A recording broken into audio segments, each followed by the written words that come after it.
Ready or not, this is the year that I turned 75 years old. That was just a little hard to believe when I first started thinking about it and what it might mean. I couldn't begrudge the aging process because the last 5 years or so have been the very best part of my life. I made a lot of paintings, some really large paintings. I found some new ways, for me anyway, to make art, and I went on a lot of adventures out and about in the city of Portland, and I did a lot of reflecting. What, I wondered, would I regret not doing if I ran out of the motivation and the energy to do it?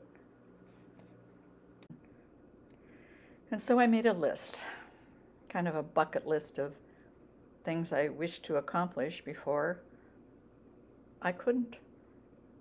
And the first thing on that list was finishing up a children's book that I wrote for my granddaughters almost 30 years ago. I worked diligently on these drawings and the verses that go with them for the past few months, and I learned how to put all of them into a format that I could send to a printer. And this is where you come in. It's all ready, except for the printing. I have created a Kickstarter campaign that launches on March 1st, and I'm inviting you to take part in supporting me in getting this project funded and printed. Even if you don't want to buy a book or fund the project, I hope you'll follow along on the Kickstarter campaign. It should be fun watching. And even if you don't donate to the campaign, it helps me when you just sign in and follow along. So thanks for doing so.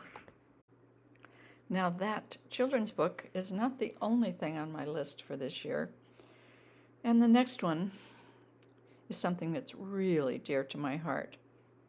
It's a book I've been working on not for my grandchildren, but for myself for over 30 years.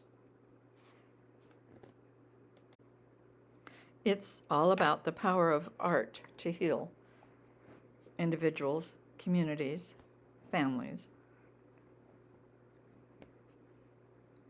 It's a belief really close to my heart. And I don't think I've ever come closer to expressing that belief in writing or in painting or drawing or in any kind of art than I have in this book. Now, this book isn't done.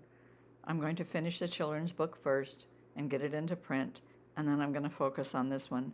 And I hope to have it done this year too, because the only other thing left on my list to accomplish in my 75th year is to return happily to my garden practice. And I invite you to come along on that journey as well, as I build the new garden, as I grow things and share them, as I make art in the garden and encourage others to come along and make art with me.